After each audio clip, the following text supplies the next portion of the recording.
जमीन पर अवैध कब्जे को लेकर बहुत सारे डिस्प्यूट्स रहते हैं। आपने भी अपने आसपास ऐसे अवैध कब्जों से रिलेटेड डिस्प्यूट्स जरूर देखे होंगे। कई बार रिलेटिव्स अवैध कब्जा कर लेते हैं और कई बार टेनेंट जो है वो मकान मालिक की प्रॉपर्टी पर अवैध कब्जा कर लेते हैं।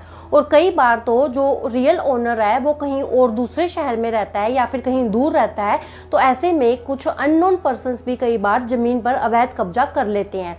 तो ऐसे में एडवर्स पोजेशन के ऊपर ऑनरेबल सुप्रीम कोर्ट की एक बहुत ही इंपॉर्टेंट लैंडमार्क जजमेंट अभी रिसेंटली आई है, जिसके चलते ऑनरेबल सुप्रीम कोर्ट ने कुछ ऐसी 7-8 कंडीशंस बताई हैं जिसको अगर आप फुलफिल करते हैं तो जो कब्जाधारी हैं वो उस प्रॉपर्टी के मालिक बन जाएंगे। तो फ्रेंड्स, आज की इस वीडियो में हम इसी लैंडमार्क जजमेंट के बारे में जानेंगे और इन कंडीशंस के बारे में जानेंगे जिनके चलते कब्जाधारी जो है वो उस प्रॉपर्टी का मालिक बन जाता है। तो फ्रेंड्स, मैं हूं एडवोकेट ज्योति और आप देख रहे हैं हमारा चैनल लीगल स्टोर हाउस। अगर आपने हमारे चैनल को अभी तक सब्सक्राइब नहीं किया है तो चैनल को सब्सक्राइब कर ले और नीचे दिए गए बेल आइकन को भी ऑन कर ले, क्योंकि लॉ से रिलेटेड ऐसी इंपॉर्टेंट इन्फॉर्मेशन हम आपके लिए लेके आते रहते हैं। तो फ्रेंड्स, बिना किसी देरी के शुरू करते हैं आज की इस वीडियो को। तो फ्रेंड्स, वीडियो में आगे बढ़ने से पहले मैं आपको क्लियर कर दूं कि इस वीडियो से मेरा मोटिव ये बिल्कुल भी नहीं है कि आप किसी की ज़मीन पर अवैध कब्जा कर लें। तो अगर ये कंडीशंस आपको पता होंगी तो आप किसी के अवैध कब्जा होने से अपनी प्रॉपर्टी को बचा सकते हैं। तो फ्रेंड्स, जिस केस में इन कंडीशंस को डिस्कस किया गया है उसका नाम है M Radheshyam versus V Sandhya and others. 18 March 2024 को ये ऑनरेबल सुप्रीम कोर्ट की लैंडमार्क जजमेंट आई है। तो फ्रेंड्स, अब हम उन कंडीशंस को जान लेते हैं जिसके चलते जो कब्जाधारी है वो उस प्रॉपर्टी का मालिक बन सकता है। तो सबसे पहली कंडीशन तो ये है कि जो कब्जाधारी है जिसने उस प्रॉपर्टी के ऊपर कब्जा किया है उसको उस प्रॉपर्टी के रियल ओनर का पता होना चाहिए। उसको उस प्रॉपर्टी का जो भी रियल ओनर है उसका नाम, उसकी आइडेंटिटी, उसका एड्रेस, ये सब चीजें पता होनी चाहिए। फॉर एग्जाम्पल, मान लो कि एक प्रॉपर्टी है, उस प्रॉपर्टी का जो रियल ओनर है वो है राम, लेकिन उस प्रॉपर्टी के ऊपर श्याम का कब्जा होता है। अब श्याम को यहाँ पे पता होना चाहिए कि ये जो पर्टिकुलर प्रॉपर्टी है वो राम के नाम है,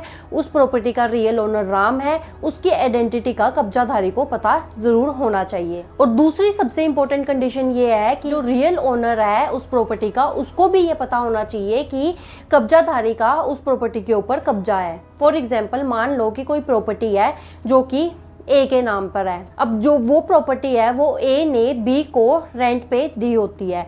अब जो बी है वो सबलेट कर देता है उस प्रॉपर्टी को सी को, और वो सी पर्सन को कहता है कि उस प्रॉपर्टी के ऊपर सी को कब्जा करना है। अब जो सी है वो उस प्रॉपर्टी के ऊपर कब्जा कर लेता है। तो इस सिचुएशन में ए को नहीं पता सी के बारे में कि बी ने सी को उस प्रॉपर्टी को सबलेट किया था और सी ने उस प्रॉपर्टी के ऊपर कब्जा कर लिया है। तो यहाँ पे कब्जादारी को एडवर्स पोजेशन उस प्रॉपर्टी का नहीं मिलेगा, क्योंकि यहाँ पे जो ए रियल ओनर है उसको नहीं पता कि सी ने उसकी प्रॉपर्टी पे कब्जा कर लिया है। क्योंकि हो सकता है कि जो बी है वो टाइम टू टाइम ए को रेंट दे रहा हो, तो ए तो यही सोचेगा कि मेरी प्रॉपर्टी सेफ है और बी से मेरे को रेगुलर रेंट मिल रहा है, लेकिन सी ने उस पर कब्जा कर लिया है। तो ऐसा नहीं होना चाहिए। जो रियल ओनर है उसको भी पता होना चाहिए कि मेरी प्रॉपर्टी के ऊपर इस पर्सन ने कब्जा कर लिया है। और तीसरी, one of the most important condition ये होती है कि वो जो कब्जा है कब्जाधारी का 12 साल या 12 साल से ज्यादा का कब्जा होना चाहिए।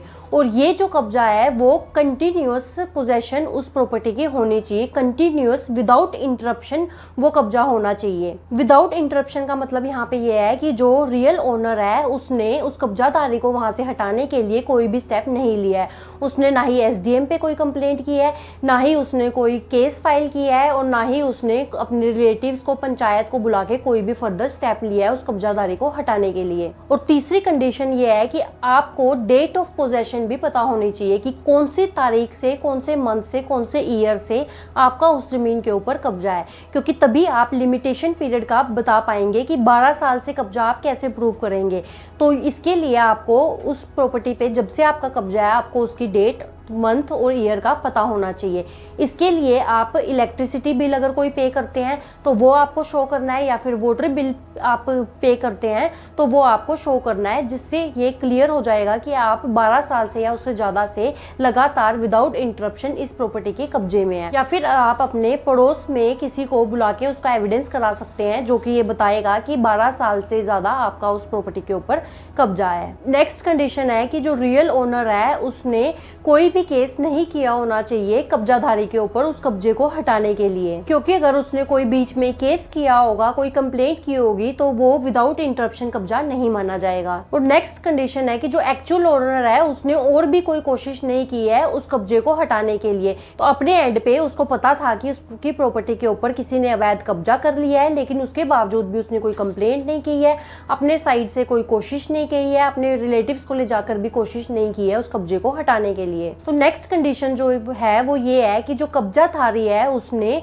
उस प्रॉपर्टी के ऊपर कोई भी रिपेयर वर्क कराया है। जो भी प्रॉपर्टी के ऊपर उसका कब्जा है उसके ऊपर उसने कोई रिपेयर वर्क कराया है, या फिर उसकी बाउंड्री कराई है, या फिर कुछ भी ऐसा रिपेयर कराया है जिससे ये लगे कि उसने उस प्रॉपर्टी को अपना समझ के कि ये मेरी प्रॉपर्टी है, उसके ऊपर कोई ना कोई काम कराया है, रेनोवेशन कराई है, या फिर कोई भी कंस्ट्रक्शन कराई है। नेक्स्ट इंपॉर्टेंट कंडीशन है कि जो कब्जाधारी है वो ही उस प्रॉपर्टी का प्रॉपर्टी टैक्स पे कर रहा है, इलेक्ट्रिसिटी बिल पे कर रहा है, या फिर कोई वाटर टैक्स पे कर रहा है। क्योंकि अगर रियल ओनर उस प्रॉपर्टी का टैक्स पे कर रहा होगा, इलेक्ट्रिसिटी बिल पे कर रहा होगा, तो यहाँ पे जो कब्जाधारी है उसका कब्जा शो नहीं होगा, क्योंकि जो एक्चुअल ओनर है वो खुद भी तो उस प्रॉपर्टी का जो टैक्स है वो पे कर सकता था। लेकिन अगर उसने खुद पे नहीं किया और कब्जाधारी 12 साल से ज़्यादा उसको हो गया है उस घर का, उस प्रॉपर्टी का टैक्स पे करते हुए, इलेक्ट्रिसिटी बिल पे करते हुए, वाटर बिल पे करते हुए, तो उससे आपका केस काफ़ी स्ट्रॉन्ग हो जाएगा और जो कब्जाधारी है वो उस प्रॉपर्टी पे कब्जा कर पाएगा।